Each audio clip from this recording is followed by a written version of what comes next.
So, friends, welcome to this morning lecture on Industrial Revolution. Why was it delayed this much? In this lecture, I am not going to talk about what is Industrial Revolution or its impact in modern society. The purpose of this lecture is not to tell you how this affected human civilization. Rather, in this lecture, I will give you a picture of the evolution of technique from the ancient or primitive prehistoric societies to the industrial, to the societies of the industrial man. So we have seen that at various epochs in human history, there were chances that an industrial revolution can be propelled by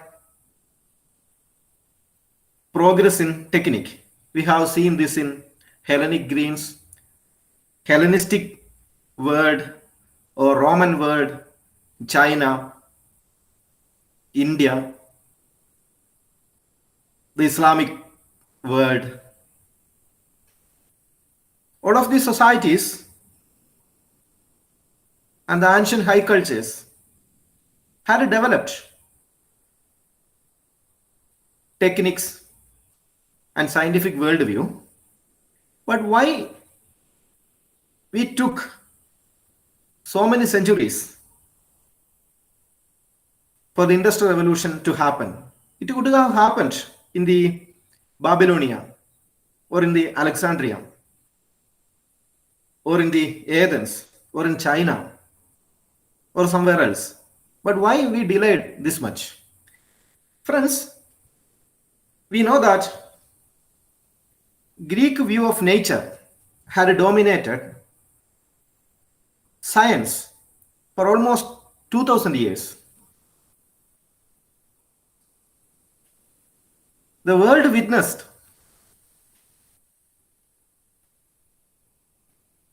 a scientific renaissance only in the 16th century. And as we have discussed it in the last lecture, it spanned between Copernicus and Isaac Newton.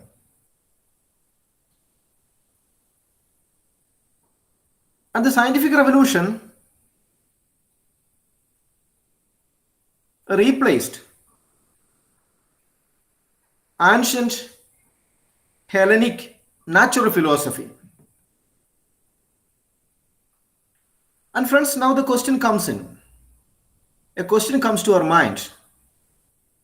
Not only one question, so many questions come to our mind that the scientific revolution replaced the ancient Hellenic natural philosophy, which also tried to understand what is in the nature. So they have invented mathematics, geometry, algebra, astronomy, physics.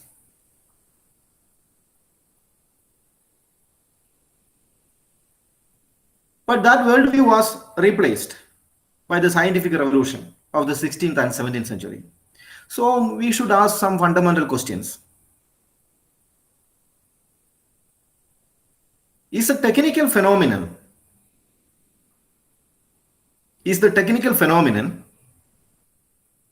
of today, the technical phenomenon of today, a continuity of the human history? The technical phenomenon of today, whether it is a continuity of the human history, that is there any relationship between the technologies that we have and the technologies that people had in the ancient past, whether it maintains any similarity? Is there anything new about the technological phenomenon that we have today? Or was the Industrial Revolution a replacement of human muscles for mechanics? That all technology, after all, is an attempt to replace human muscles, relieving it from doing some labor. And these are all mystifying questions. Friends, there is no clear answers, there is no concrete answers, because it's very difficult to answer these questions for the fact that these are fundamental questions. So there are two distinct positions on all these questions. There are two distinct positions. The first one, there is no more real technical innovation in the modern world than those in the Stone Age. You just imagine, was the prehistoric man menaced by it when first time he saw a bronze sword used, or was a catapult as big a shock as we feel by the atomic bomb today? Of course, friends, technical innovations have always had the same surprising and unwelcome character in human society. When a bronze sword, a man for the first time in the prehistoric world saw a bronze sword used, he might have been surprised by it, just like we are surprised by the invention of atomic bomb. So humans seems to be surprised by technical phenomenon at all epochs in human history. When a first time internet comes to your home, when first time mobile comes to your home, or telephone comes to your home, or refrigerator comes to your home, see, we all feel surprised. So just like that. So there is nothing new in the Industrial Revolution. Some people argue.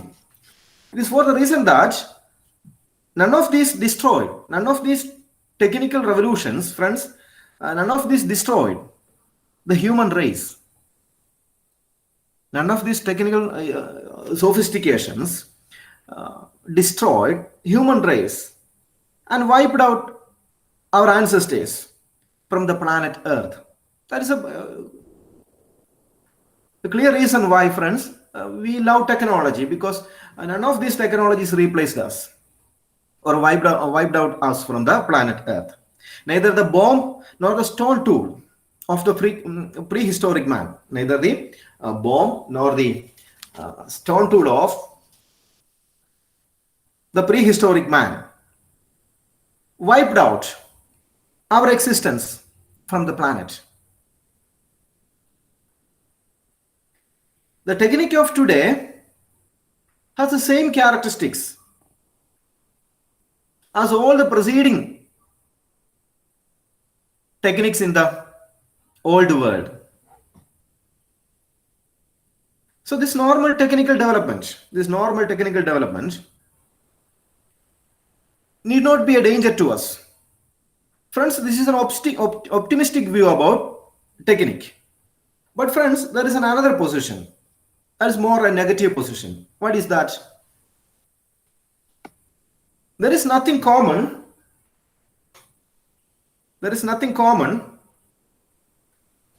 Between the modern technical complex that we have today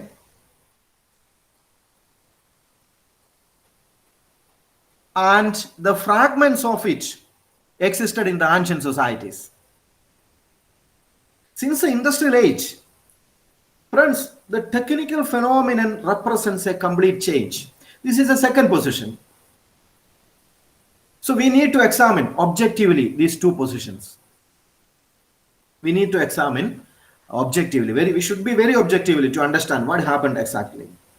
So that we can determine whether there was or whether there has any real change in the industrial age. But friends, our problem is that what characteristics shall we examine? What characteristics of technique of the prehistoric man or the Hellenic man and those of the industrial man shall we examine? So if we consider the intrinsic character, all technique is one, friends. Why? A stone tool of the prehistoric man was just an extension of his body, and he might have used a stone tool to give relief to his muscles in the body. That is the same thing. We want to relieve muscles of our body when we walk or when we talk or when we do something.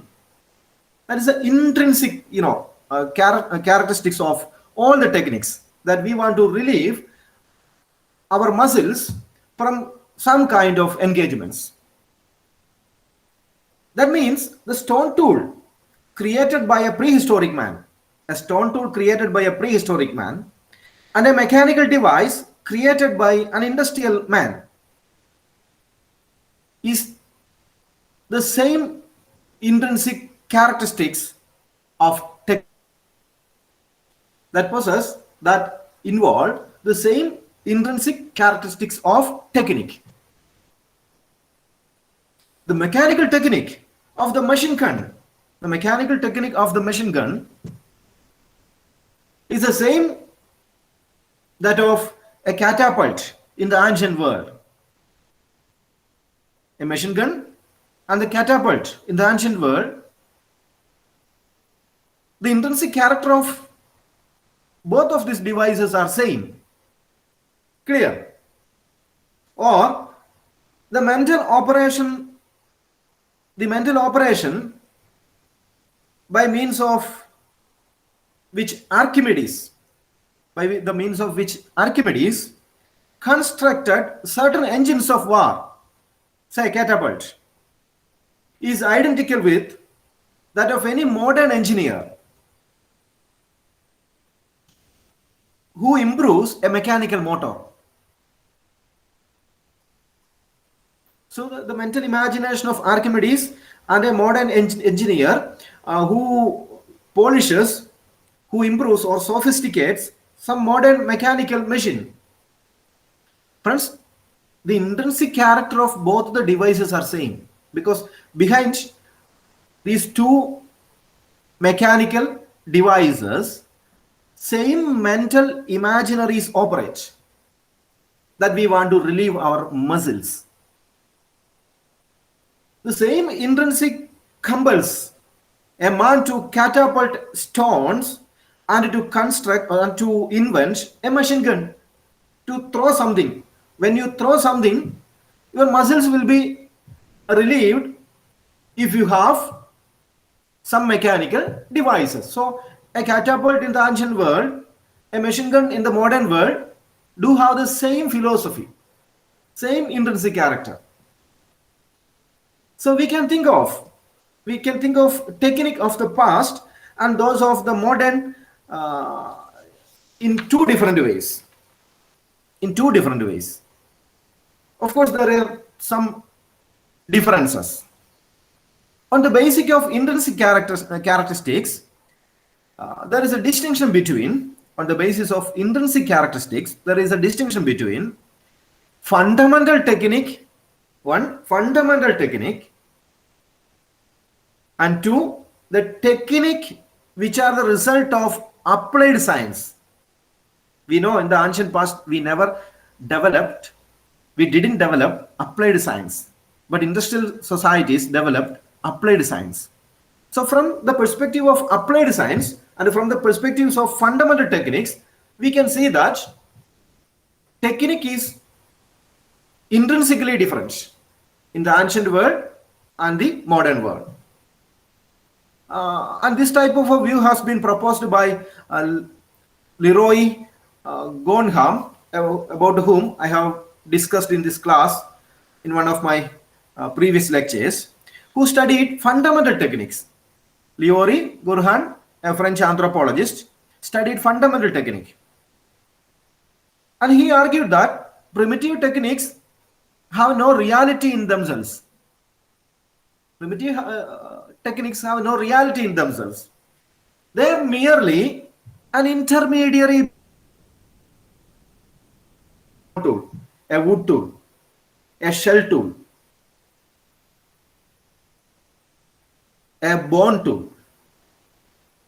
In the prehistoric world, friends, that was just an intermediary between man and his environment. It doesn't replace nature as such.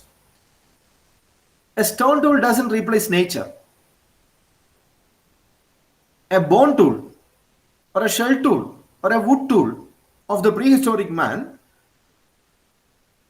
wasn't a replacement of nature. They used it as an intermediary between man and his nature. It doesn't replace nature as such. But friends, the technique which result from applied science of the industrial man or from the 18th century, which characterize our civilization, friends, that technique replaces nature itself. Clear the point? I think the point is very clear. A prehistoric man's tool never replaces nature. That was an intermediary between the technique that we have from the applied science since the 18th century, when industrial revolution happened, which characterize our civilization, are going to replace nature. So now technique is no more merely an intermediary. Technique is an object in itself. It is an independent reality with which we must imagine about the nature, with which we have to imagine about the world.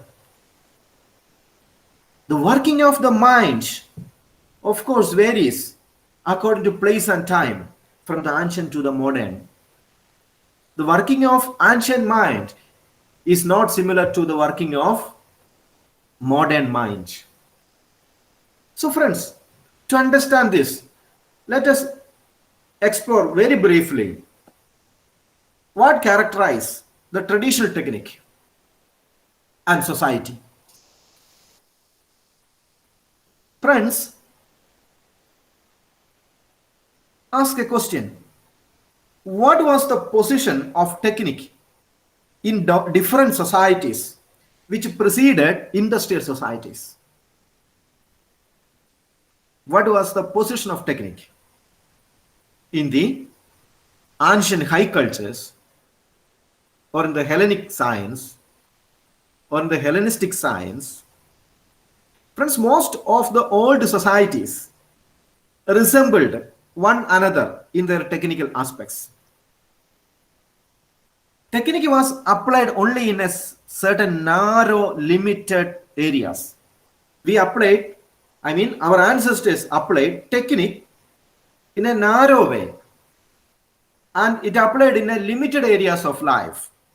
We find principally technique of production in the ancient world, a technique of war, a technique of hunting, a technique of collecting food, a technique of consumption or clothing, and technique of housing in the ancient world.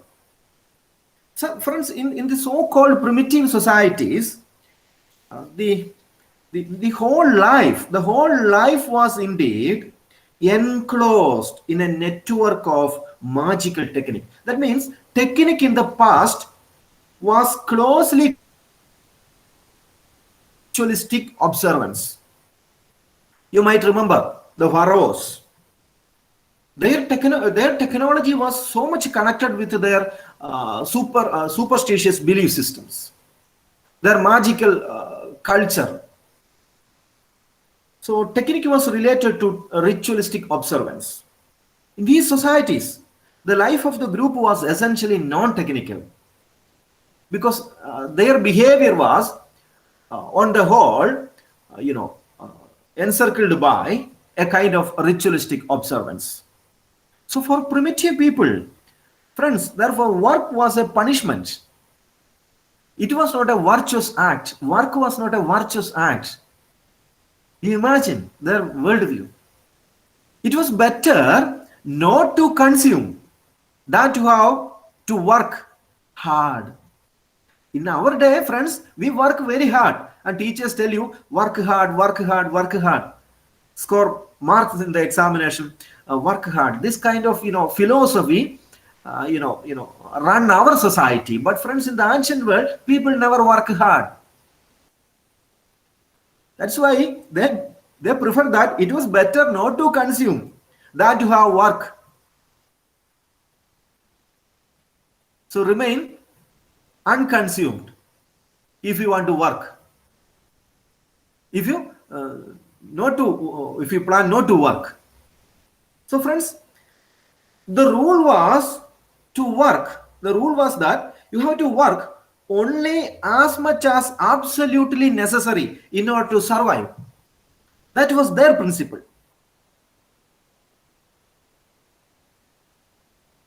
Possible in the ancient world. And in the ancient world, man was contented with limited consumption. Our ancestors were contented with limited consumption. And they found a solution for the problem of work. What was it? Slavery. They justified slavery. So man never work. Instead, their slaves will work for them. That's why they justified slavery. An entire segment of population did not work at all. And another segment of population worked for everyone. And they are slaves. Friends, the time given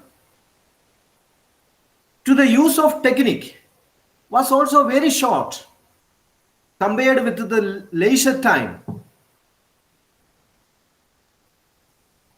devoted to sleep or to have conversation or to have games or the best of all for mediation. Friends, compared to all these activities, time given for technique was very short in the ancient world.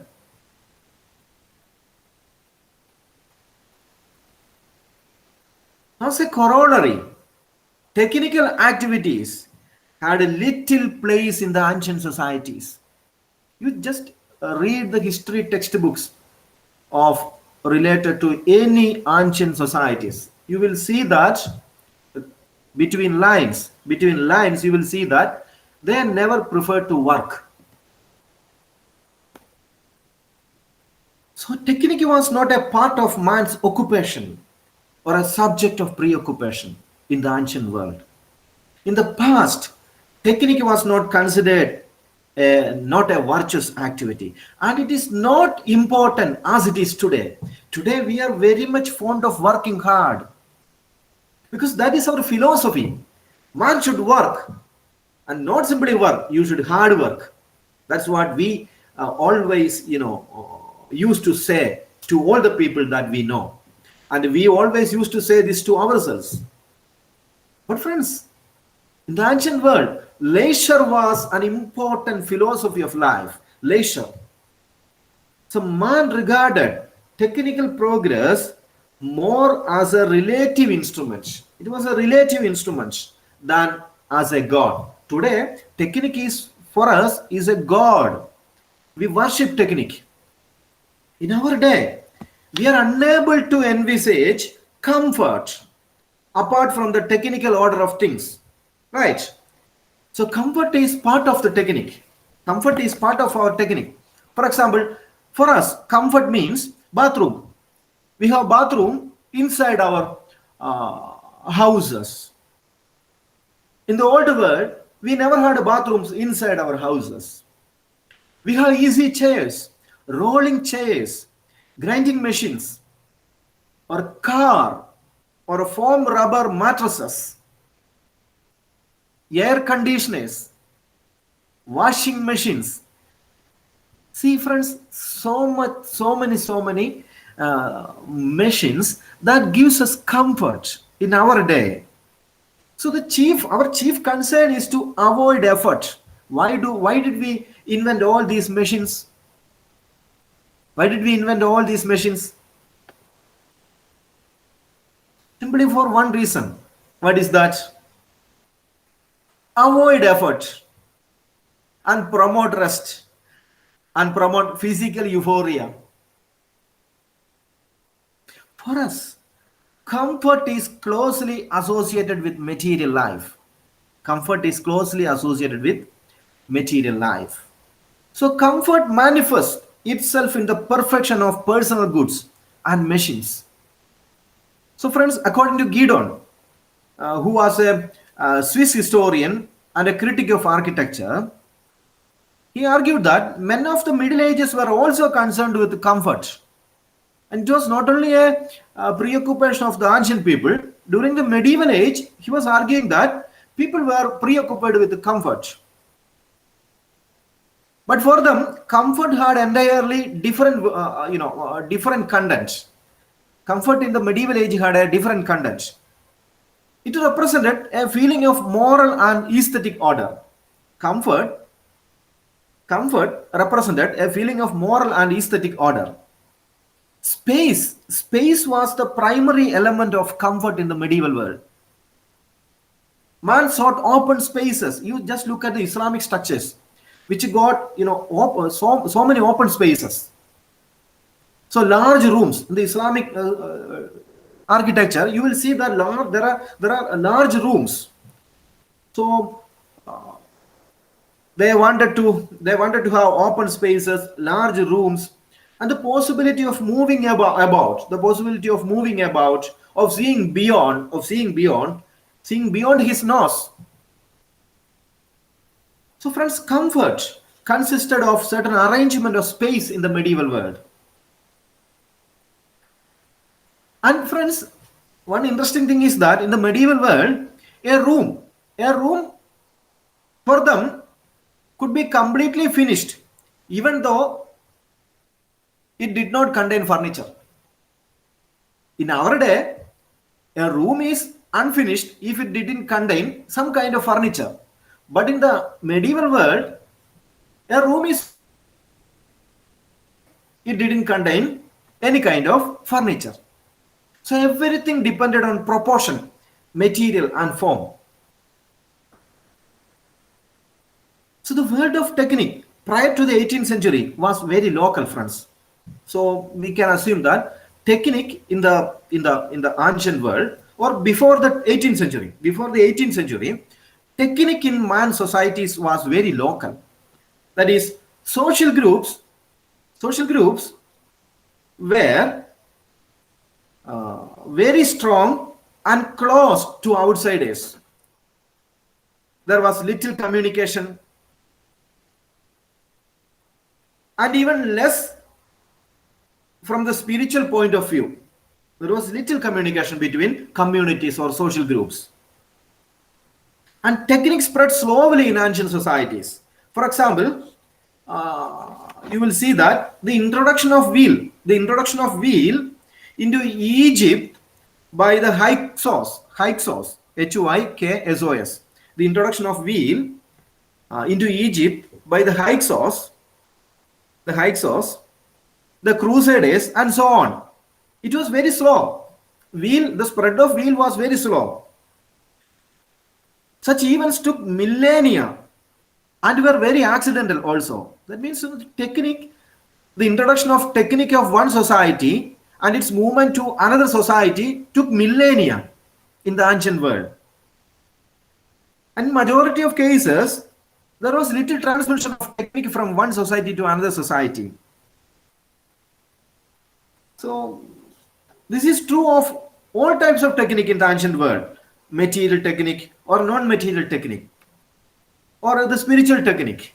It took millennia for a technique to migrate from one place to another place. That's why I told you it was very local. Technique in the ancient world was very local. So Greek art remained Greek art. That's why we call Greek art. Or pottery making. So pottery making of the Greek was different from pottery making in another society. The Roman law is always Roman law. That never goes beyond its borders. For magic, the Greek magic, the Babylonian magic, the Persian magic, the Indian magic are all different. Why was this so? Why technique was unique to each civilization in the ancient past? Friends, the explanation is very simple. The answer is that technique was an intrinsic part of civilization. One society is not interchangeable with another. So technique remains enclosed in its proper framework. It never spread from one social group to another social group. But friends, modern technique of the industrial age is very different. It is very, very much different from the technique of the ancient societies. Today, all these characteristics of the ancient technique disappeared. Today's technical phenomenon, no matter what, it has nothing in common with the technical phenomenon of the past. Friends, the technical phenomenon of our societies has two very important characteristics. One is rationality, second one is artificiality. These two things create our technique. The first is the obvious characteristics of modern technique, rationality. Friends, a rational process is present in every technique. Look at your family, look at your education system, healthcare system, communication, reproduction. Technique rules us. There is technique. In the past, our mothers had to labor at our house. So you were born. Now, our mothers labor in the hospital. So we have invented a technique called hospital. Our women today don't know how to deliver a child without the aid of a hospital. But in the ancient world, friends, people don't know what is a hospital. Hospital is a modern invention. In the past, delivery was a part of nature. Now, delivery is artificial. So, friends, there's a rationality behind everything. This rationality is best exemplified in systematization, division of labor, creation of standards, production norms, and the like. We have a rationality. There is a reduction of method to its logical dimension alone. The reduction of method to a logical dimension alone. Every invention of technique today is a reduction of facts, forces, phenomena, means, and instruments of schema of logic. And society is progressing. And friends, a second very important characteristic of modern technical phenomenon is artificiality. What is it? Friends, technique is opposed to nature. It is opposed to nature. Art is not natural. A writer imagines about life and present it in letters, friends, what he created in the letters is unreal. That has nothing with the nature, nothing to share with the nature. Artifice, artificial. Technique is artifice and artificial. So technique is not a matter of opinion today. Technique is an accumulated knowledge today, and it is an artificial world. It is radically different from the natural world. See, friends, hospital, for example, I told you, hospital is not natural, it is artificial. Your modern automobile is artificial, that is not natural. Everything in the, you look around, everything in the nature surrounding us, these are all, friends, just look at the book. It's not natural, it's artificial. Or you just see this pen, this is artificial.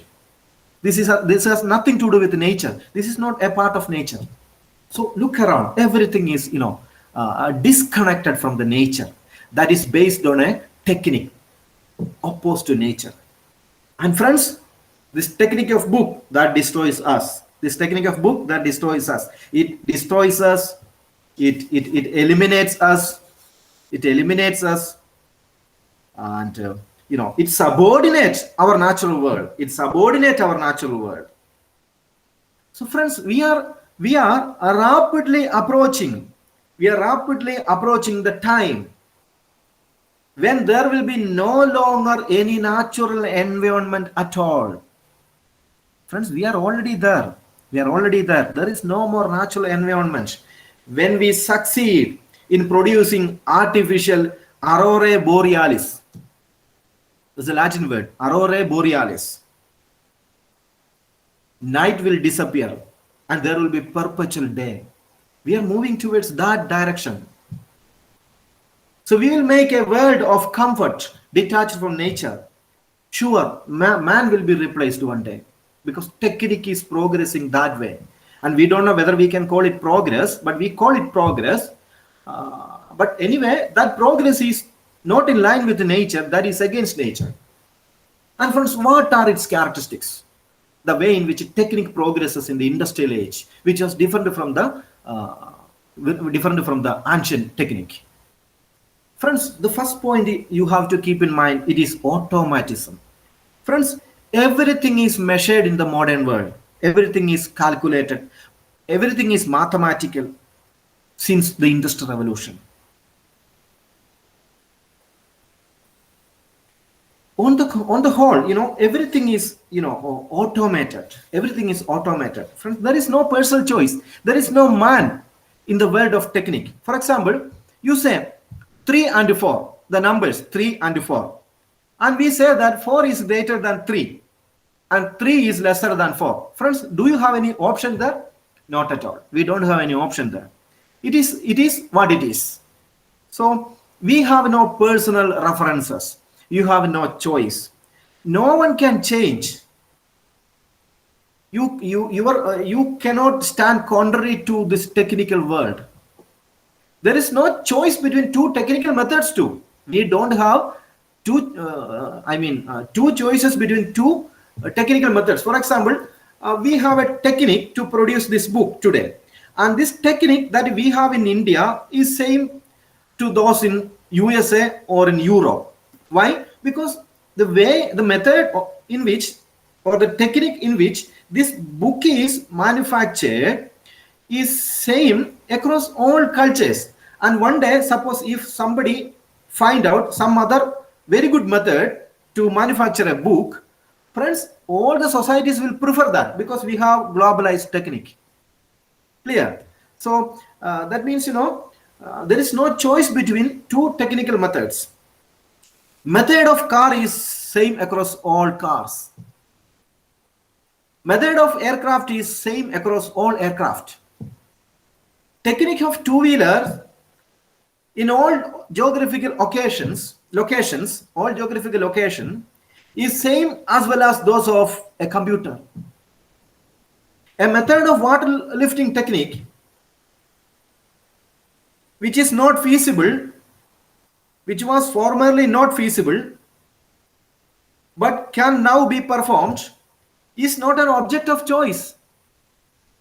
It is simply it is a method of water lifting which was not possible in the ancient past. It is possible now, and we have no choice. We have to accept it. That's why you all have motor to lift water from your well, right?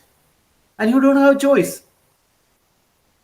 So here we see the prime aspect of technical automatism.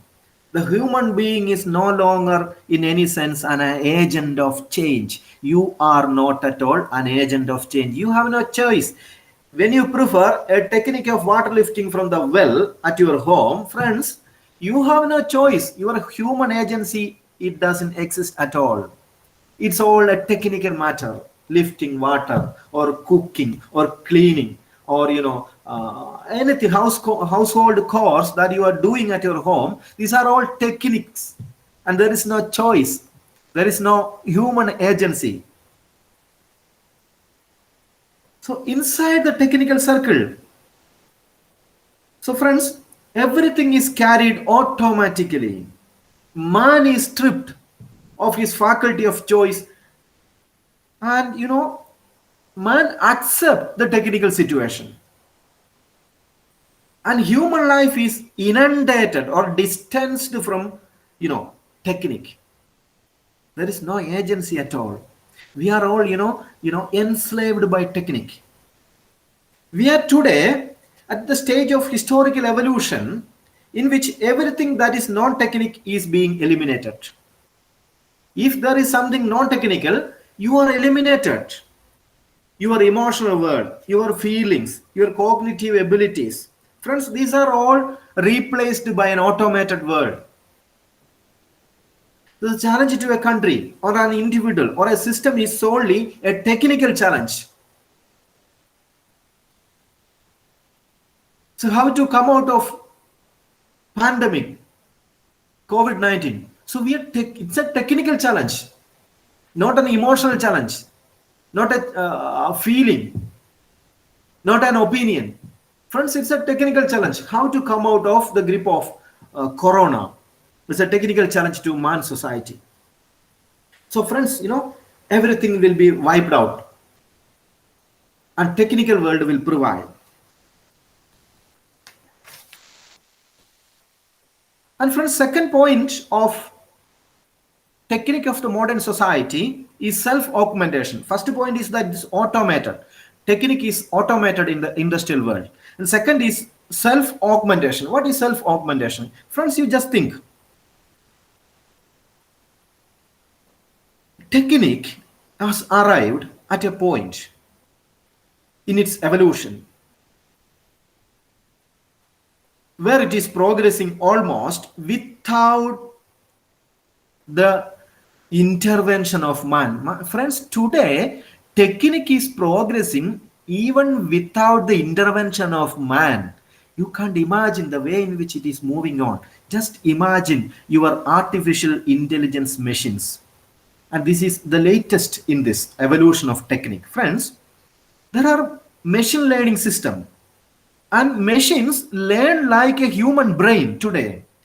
Think about your Facebook timeline or a Google search or YouTube channel that you have. Friends, these are the algorithms in these machines react to you based on its own perception or calculation of your past activities. And the machine thinks that your mind works like this now, and it predicts your behavior. That way, that machine is giving you what you want. So friends, modern men are so enthusiastic about technique, and we are oriented towards a technical progress. And essentially, technique, this self-augmenting technique is part of our quest for comfort. And you see, friends, technique indeed always necessary, as well as human beings are necessary. Man is also necessary as well as technique is necessary. But literally, friends, the point is that technique is going to replace man in one way or another. And friends, in this self-evolution of technique, human race will be, friends, one day wiped out. One day we will be wiped out. And there will be a day, friends, technique will talk to technique. Cars will talk to cars, computer will talk to computer, mobile will talk to mobile, books will talk to books. This kind of a situation will arise because today all these techniques are meant to engage with us. So mobile engage with me, or a pen engage with me, or a book engage with me. Friends, one day you imagine this book engage with this pen. Where is the man? Right. So this situation is not far from reality, friends. It is already happened. So in future, man will apparently be confined just to the role of a recording device. We just see it. We just record that this happened there. And this machine engaged with that machine. So we will become one day a recording instrument. And technique will conquer us. And friends, a third point you have to keep in mind is monism. That is, technique is monistic. Friends, it is an all-embracing structure. Technique is an all-embracing structure. It forms the whole of our life.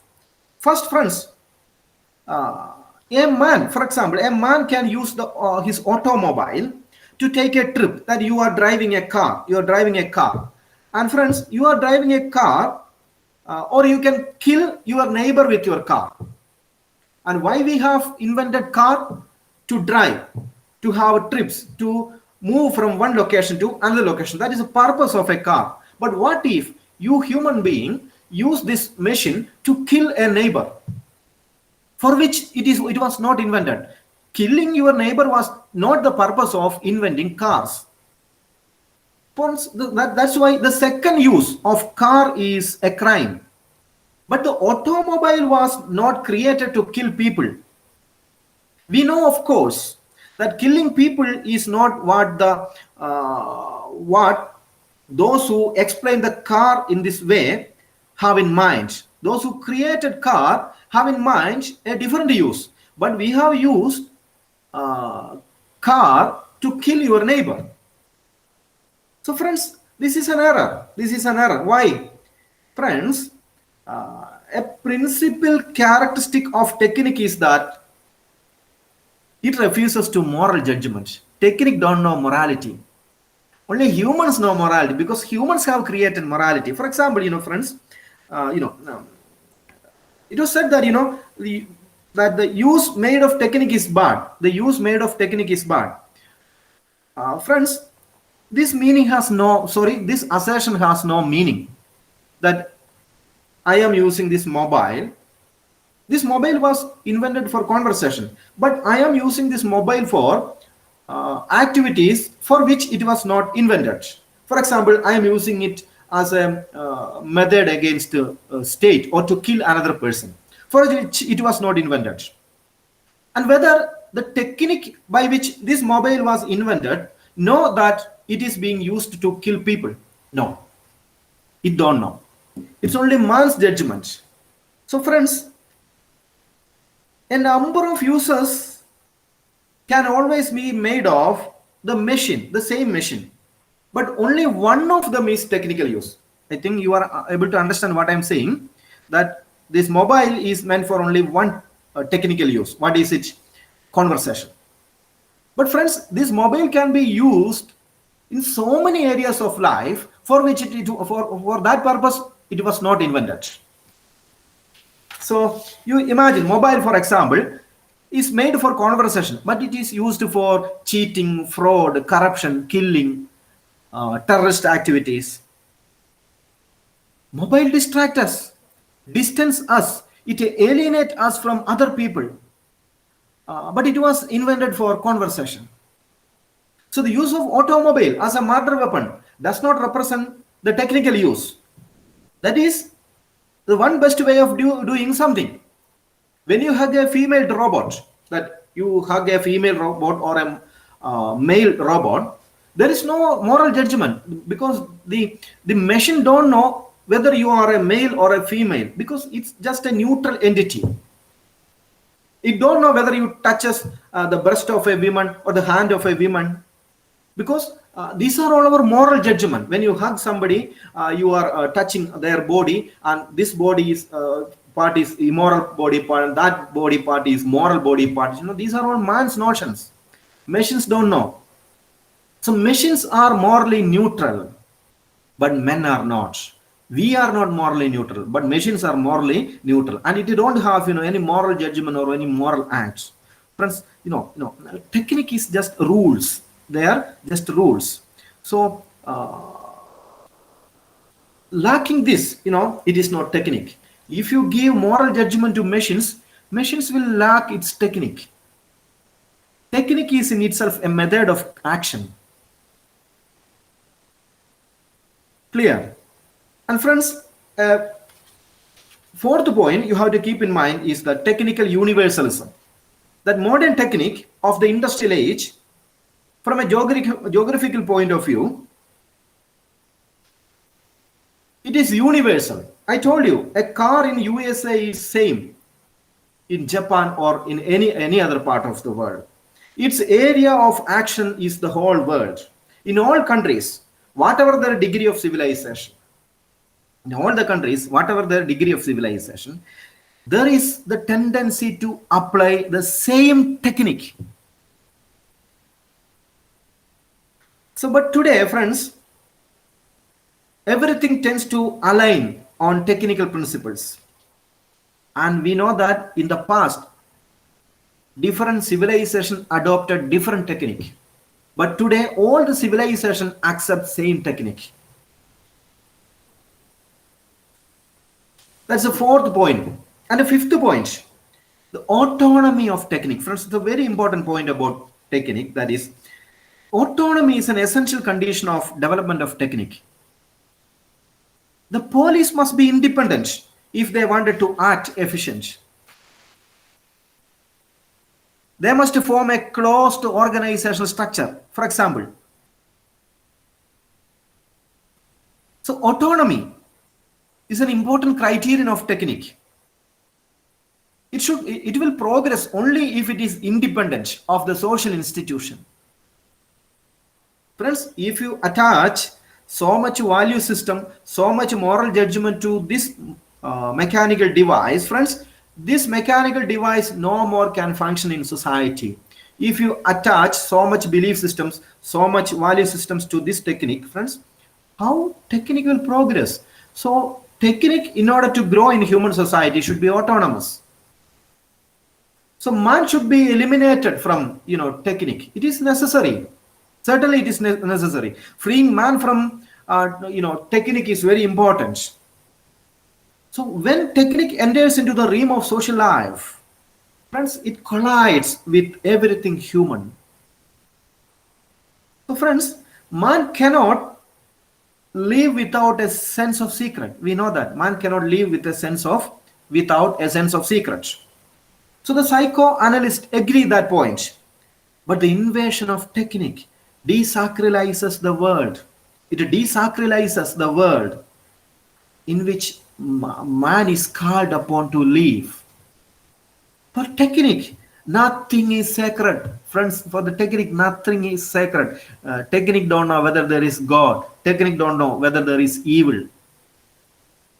There is no mystery. There is no secrecy to technique. It has no taboos. Only man has taboos. And technique has no gender, no caste, no race, no heart, no emotion, no morals. Technique is technique. It has autonomy. And technique worships nothing. It respects nothing. It has a single role. It has a single role to strip off externals, to bring everything to light, and bring a rational use of things. So friends, technique takes the possession of it and enslaves everything it touches. A technique enslaves everything it touches. The sacred cannot exist. So, friends, technique is now globalized. Technique in modern world, technique in the post-industrial world is same everywhere. Technique of car in USA and Uganda are the same. Technique of mobile is same in Burundi and Japan. Technique of air conditioner is and refrigerator are same in Indonesia and Maldives. Technique has been globalized, and globalization has taken technique to another level. The intrinsic nature of technique associated with unique culture is lost to new terrain. There is no Greek technique, there is no Chinese technique, there is no Indian technique. All technique is humanity's property. It is the property of man's world now. Technique is universalized and homogenized. And globalization is to be blamed, friends. Globalization is to be blamed. So the characteristics we have examined so far, all these characteristics of modern technique of the industrial world, friends, it permits us to assert with confidence that there is no common denominator between technique of today and technique of the yesterday. I mean, the ancient world. Today we are dealing with an utterly different phenomenon, the technical phenomenon. And technique enables man to conquer nature. Of course, it allows man to conquer nature. Everything man is conquering, nature is by technique. Everything that man is conquering, nature is only because of technique. And our invasion of technique, our invasion of nature by technique is being globalized and homogenized. I'm winding up this. Our invasion of technique of nature, our invasion of nature by technique is being globalized and homogenized. So the victory of our days belong to the techniques and technologies. One day, friends, as I told you a short while ago, machines will talk to machines. Machines will love another machine. Machines will have romantic relationship. Machines will have pairing. Machines will laugh. And man will become just a scarecrow. We will become just dead. Lifeless body. Man will become dead, a lifeless body, no choice, no soul, no agency. That scenario is not far, friends. We are very close to it. And our industrial civilization is to blame for this. So we have to blame industrial civilization for creating this kind of a very complicated human scenario. Friends, our society is in the brink of a total destruction. Friends, that's all about this lecture. Now you can have questions.